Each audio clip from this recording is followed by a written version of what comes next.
back to another session of CaN, Gallant Current Affairs and News Analysis. So let us look into today's topic. Now we have this 6 topics for today. The disappearing languages and vanishing voices. It's about the arts and culture. It comes in GS1 and it's a very important topic of how languages, different mother tongues and languages are actually disappearing in a faster rate. Finding Seoul in the Indo-Pacific. It talks about South Korea and the partnership between India and South Korea and how South Korea can help India and become a major partner in the Indo-Pacific strategy of India. Impact of RBI's lending guidelines, that is also an important topic. It deals with the conversion of floating interest rates to fixed interest rates. Now we have ASEAN Summit, and where Modi, our Prime Minister Modi, has actually given out a 12-point program to address the theme of India and ASEAN countries partnership. Heat index, which is actually an important topic in coming to our environment, and then African Union is actually set to join G20. So we have to discuss about the African Union. So the first one, disappearing languages, vanishing voices. So as per UNESCO, if a language has less than 10,000 native speakers, that particular language is actually considered to be endangered. So you see, if a particular language, like for English now, there are actually billions of people, millions and billions of people who are actually talking in English. So particular language is actually not threatened right now. But if a particular language is only spoken by less than 10,000 people, that is actually considered as endangered. So as per the UNESCO report of 2018, if you are considering India, 42 languages are heading towards extinction in India. Like these 42 languages are particularly spoken by indigenous tribal groups, and the problem with this, the extinction of this 42 languages is that these are actually transmitted from generation to generation orally, and there is no written records of such languages. So that is actually adding to the threat of extinction much faster. So in India, as per the UNESCO report of 2018, 42 languages in India are actually heading towards extinction. So if you are looking forward, there are about 7,000 distinct languages that are spoken as a mother tongue across the world. 7,000 languages, we can actually account for the total number of mother tongues that are spoken around the world. Out of the 7,000, 40% of these have less than actually 35,000 speakers. Now these kind of languages, these 40% of the 70,000 languages which has actually speakers which is less than actually 35,000 will actually go extinct within 100 years.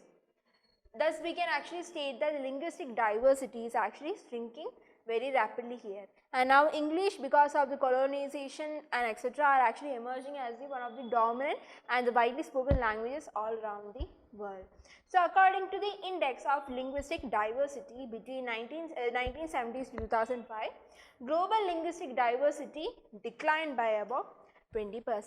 So if you ever get an answer regarding mains question regarding this, so it's important that you actually bring in certain facts here, like the 40 languages which are in fast extinction in India. About this report, the Economic Journal, where 40% of the total number of mother tongues would go into extinction in 100 years, as well as the linguistic diversity. I'll tell you what the index of linguistic diversity in the coming slide, and between that there was actually a global decline of about 20%. So according to the Linguistic Society of America, LSA, dozen of languages today have only one living native speakers, because of which if the death of the native speaker, the language also dies with him or her. The language is also gone, the culture, the tradition that is associated with that particular language would also disappear. So that is also a very big concern for us.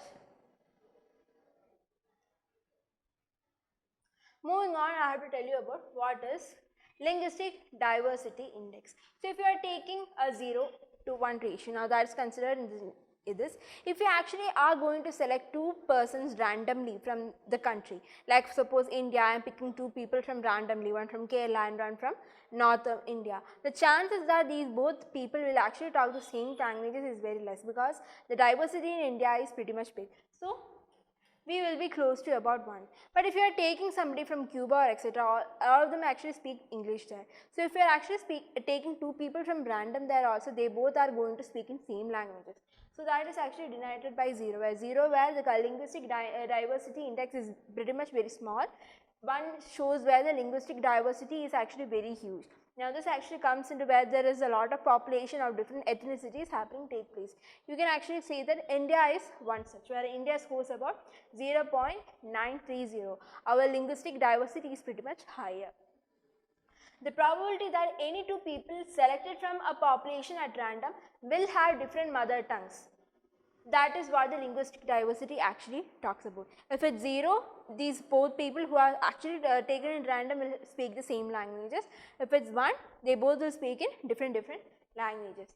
Countries that have people with a smaller number of mother tongues have lower linguistic diversity index than the countries with large number of mother tongue. In India, we have a large number of mother tongue compared to countries like European countries and such.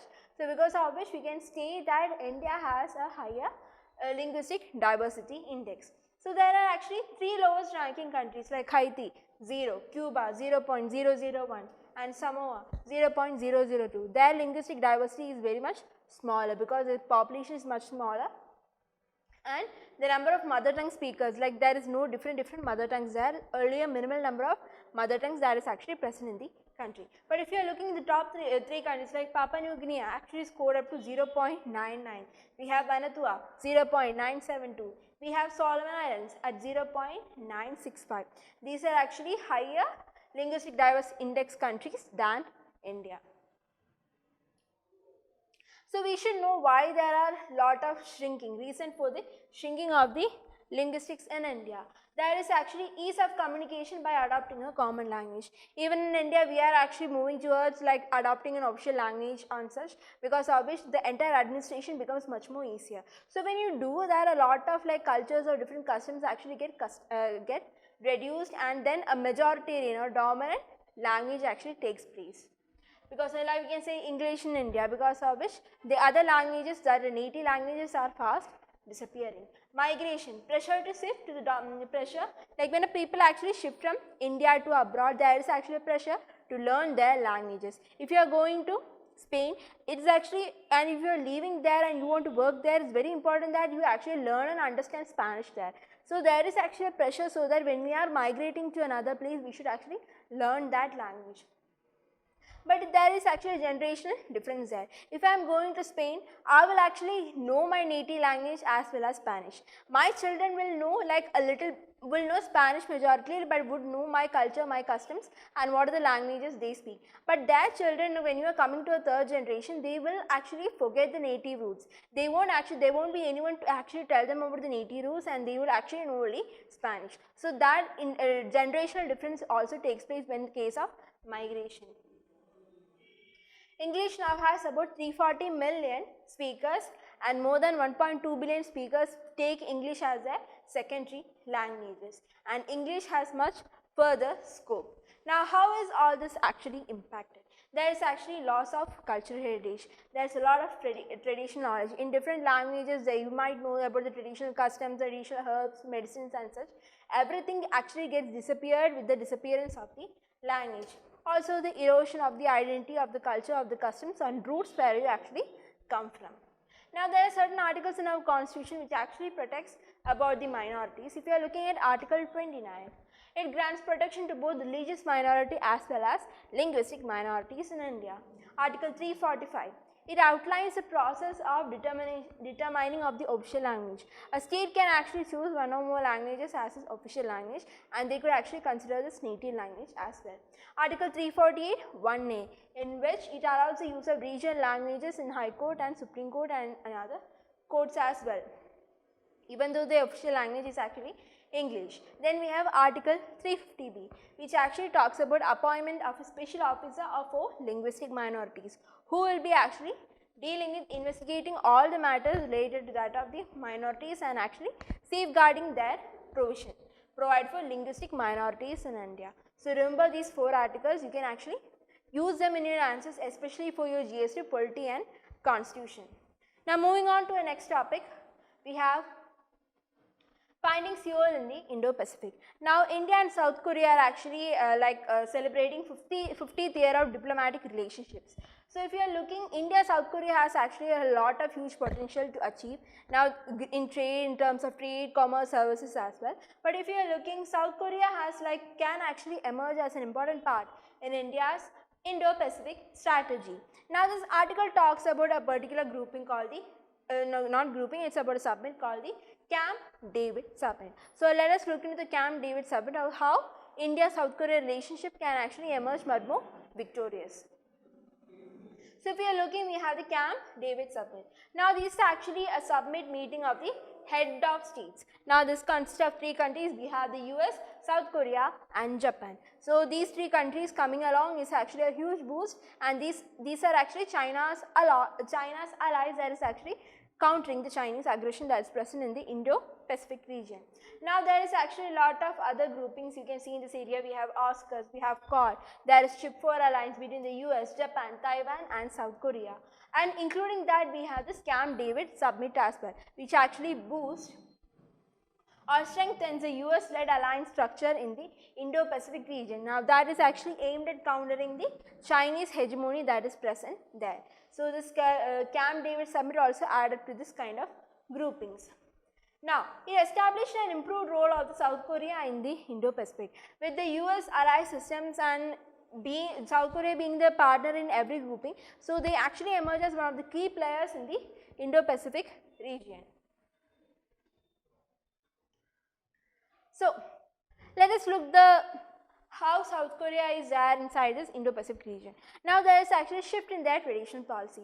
Earlier they used to actually, like, majority of they exported like 20% to China. So because of which they actually used to get a lot of revenue and returns. So now wanting to maintain that, they were actually not willing to do anything that would actually affect or make China or often China. Now there is actually a shift in strategy of mentality of South Korea. Even they actually want to join the Quad grouping. Now there was actually a lot of tussle going on between Japan and South Korea, but with this Camp David summit we can actually assume that Japan and South Korea are in good terms, and Japan will actually approve the joining of South Korea into the Quad grouping, by which South Korea will actually come into member of this Quad grouping. Now there is a new foreign policy that has been actually put forward by South Korea, the global pivotal state. So that is how the traditional strategy actually shift to one of the global strategy, as South Korea is actually becoming. Like, they have a lot of soft powers which they actually portray. We know the K-pop, we know the K-drama, the music industries and such, by which they are actually promoting soft power in the world. So they are actually shifting towards a much different approach of the foreign policy by the global pivotal states. Now if you are considering both for India and South Korea, the rise of China and its unilateral attempts at reordering Russian security has been actually one of the major concerns for both India and South Korea. Now we both can actually become one of the regional partners at time when India is closer to the US than ever before, and China is at the worst of aggression phase than ever before. So because of which there is a need for improved relationship between the countering countries so that we can actually counter China. Now, what are the different types of potential areas where India and South Korea can actually work together? Now, we have 2+2 dialogues with a lot of countries, like we have 2+2 dialogues with US, Australia, Japan and Russia. So because of which, if you want to improve the India-South Korea relationship, we can actually have a 2+2 ministerial dialogues. We can also explore the possibilities of a joint South Korean, Japan, India, USA initiative on critical and emerging technology. So that is one of the 2 areas by which you could actually improve. Other than that, we have the defense cooperation. Already we are actually buying like K9 Vajra and K2 Black Panther tanks, but with the Make in India program in India, we could actually co-develop these kinds of K9 Vajra and also the K2 Black Panther tank in India. With the help of South Korea, we can co-manufacture under the ambit of Make in India scheme. If you are looking for nuclear cooperation, like even if we have the India-US nuclear deals, we have the NSD waiver, and even if we have all this, but there is actually a nuclear liability law that India is facing right now, because of which we are not able to import any kind of nuclear fuel, we are not able to import any kind of such. So because of this improved grouping with India and South Korea, we can actually establish a civil nuclear plan with South Korea, by which they are actually, South Korea exports cheaper and faster nuclear plants. So by which we can actually have a nuclear cooperation with South Korea as well. So that is how we can actually improve the further relations between India and South Korea. Moving on, impact of RBI's lending guidelines. So this RBI actually allowed a borrower to actually move from a floating interest rate to a fixed interest rate. In the next slide, I will be telling you what is floating and what is a fixed interest rate. And now this kind of change in the interest rate will be available to all the loans, all the existing loans and current loans by the year end. Now this actually is brought forward, this particular change from floating to fixed was actually brought to address the grievance of the borrowers. So I will tell you what is the grievance at the end as well. So if you are looking for, there is actually fixed as well as a floating interest rate. So if you are looking at fixed interest rate, they do not change during the tenure of the loan, whereas a floating interest rate, they actually change with the market risk and base rates. Now its fixed means that it is actually fixed for the particular year that the loan has been taken. But with the floating means that like it may actually vary. If there is a high, there might be sometimes higher interest rate, but it might go down as well. So it's never stable, and it's actually pretty much risky if a borrower has taken it in a floating exchange rate. But the floating exchange rates are generally lower than the fixed interest rate. Suppose if the fixed interest rate is about 12%, the floating might be given at 9 to 10%, but this rate would vary. Sometimes it may go up to 15 to 16% or even may come down up to 6 to 7%. But this fixed interest rate will remain like 12% throughout the year. The floating rates do not draw a prepayment penalty. Like if you have to give a loan within, you have to actually finish giving the EMIs and the loan payment within a 5 years. But with the third year, you have come with actually some money by which you can actually finish that payment of the amount, the loan you have actually taken, we can actually finish it off. Like about 5 lakhs would be required. I got the 5 lakhs and within the 5 years, it is the term during 5 years, tenure is 5 years. But the third year I have this 5 lakhs with me, so I could actually go and finish or close off my loan. But in the case of a floating exchange rate, if you are actually making that prepayment earlier, you won't attract a penalty. But in the case of a fixed interest rate, if you are actually closing that loan off early, you will have to pay the loan amount plus a penalty you have to pay in the case of a fixed interest rate. So has the RBI actually instructed regarding this?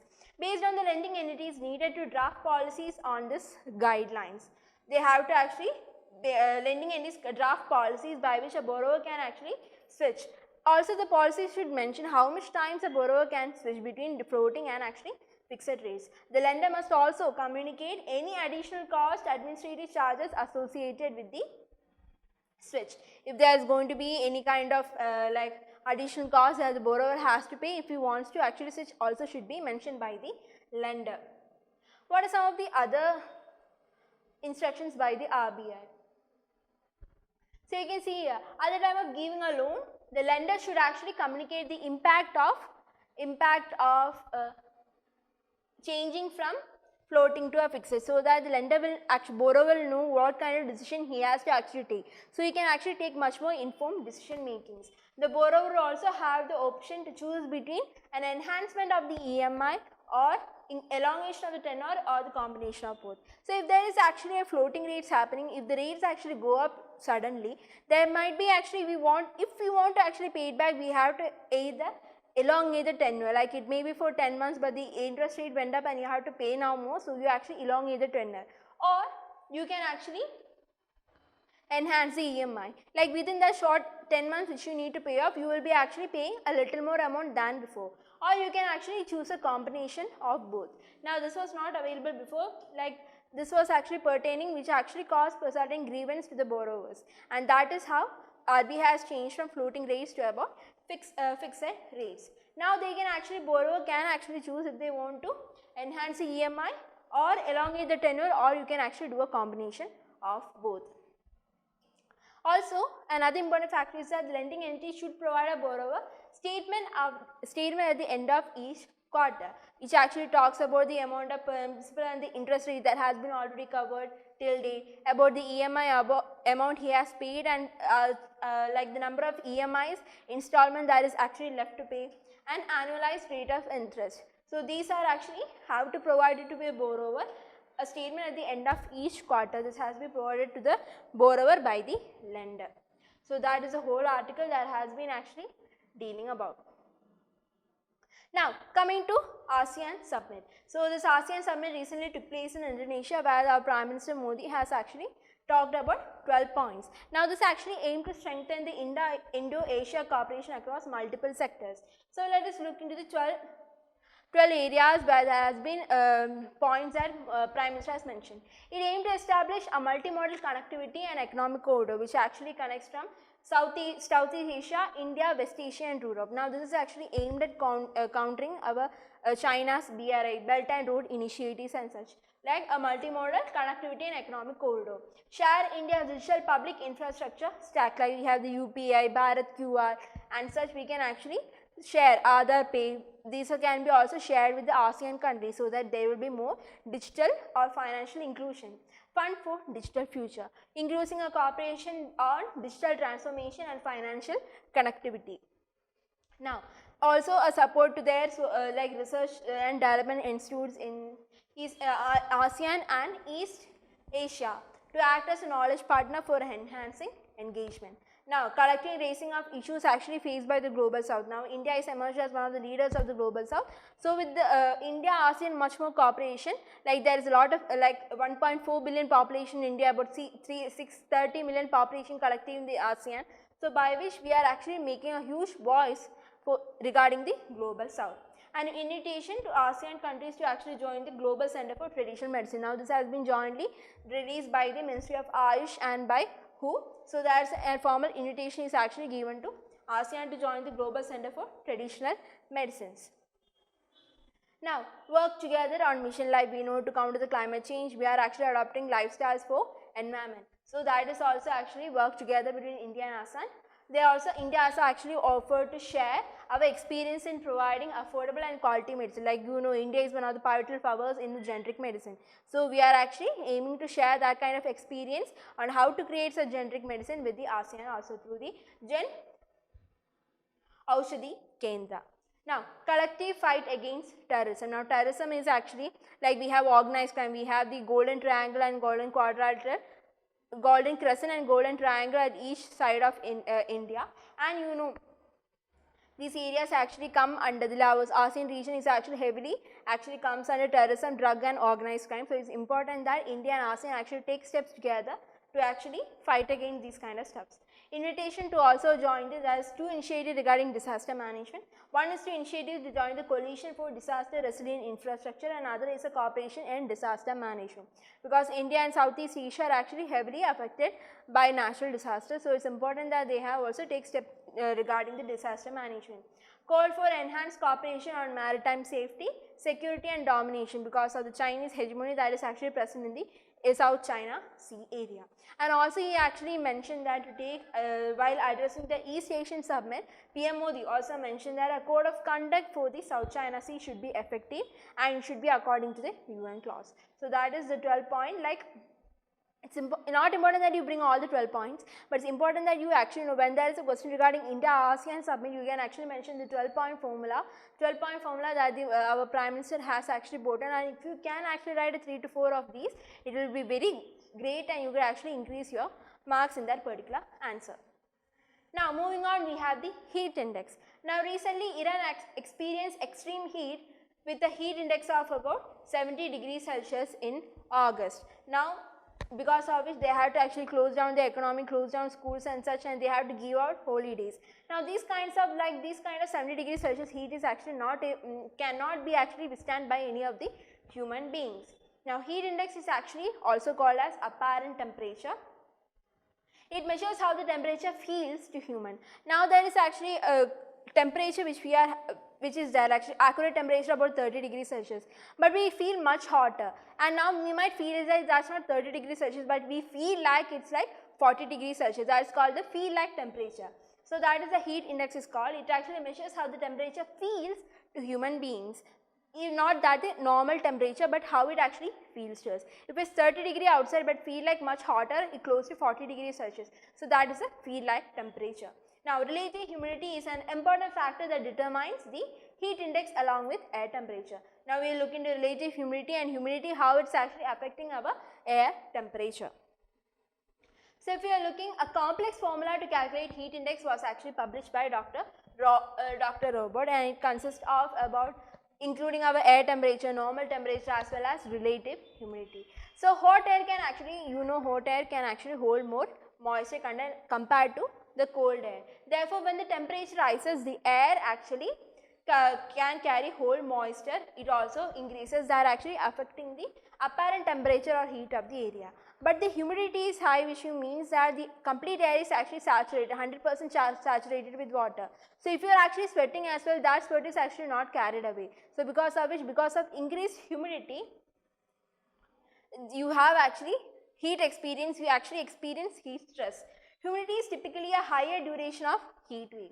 So which is why the heat index at the time is usually higher than just the temperature, because humid air can feel hotter to humans. So when we actually feel hot, we actually sweat a lot. So in order to cool, this sweat has to actually evaporate away. So when there is less humidity, this air will be actually evaporated, and then our body cools down. But if already the air is actually fully saturated, this sweat will not be actually evaporated, because of which you will feel much hotter. That is what is called higher humidity can actually lead to heat stress, meaning that the body is actually unable to get rid of the excess heat. Humans usually maintain, we have a core temperature about range of 36 to 37.2 degrees Celsius. If it is exceeded, it will actually cause heat stress to us. So when the body is actually unable to get the excess heat out, the heart rate also increases in the case of human body. This is actually lead to rise in core temperature, leading to a heat-related exhaustion, rashes, among other symptoms are actually also caused. If at higher temperatures, the human body can actually lose excess heat through precipitation and a cool itself. But when the humidity is high as well, it is difficult for the sweat. As I have told you, when the humidity is also high, the sweat will not go evaporated, because the air is already saturated with moisture. Now this actually makes it difficult for the body to actually lose heat and become cooler. On the other hand, if humidity is low, as I have told you, if the humidity is low, evaporation of the sweat is easier, thus making it actually apparent temperature feel close to the actual air temperature. So the humidity actually plays a crucial role in controlling the air temperature, or feels like temperature, and the normal temperature. Come to our last topic, we have African Union. Now African Union was Union will join G20 as the Sherpas reach a deal. Now they will be set to join in the coming days. So African Union is actually a continental body which consisting of 55 members. They actually make up the total number of countries in the African continent. It was actually initially formed in 1963, and it was actually initially called the Organization of African Unity. Now this was actually founded so that there is more cooperation between the 55 member states. Now in 1980s, they actually adopted a Lagos plan of action, by which they stated that by now on, Africa should actually minimize our dependency on the West and start producing goods and trades by their promoting the intra-African trade. They should reduce their dependency on the West. In 2022, the Organization of African Union name changed to the present of African Union. Now it is not unclear if there will be a change in the name of G20 to G21 with the addition of the new members. So that is actually one of the updates we will get in the further coming article. So that is it for today. You should just remember what African Union is, how is they created and such. That is just important for this article right here. So that is it for today. Thank you and have a nice day, and we will be seeing you again on Sunday's news. Thank you and have a nice day. Don't forget to actually attempt the poll tomorrow, which will be actually available in the lunch break. There will be 5 questions regarding tomorrow's current affairs from the newspaper, The Hindu. Will be updated in the group by about 1 o'clock during the lunch break. Please attend that. So that is it for today, and we will be seeing again on Sunday. Thank you.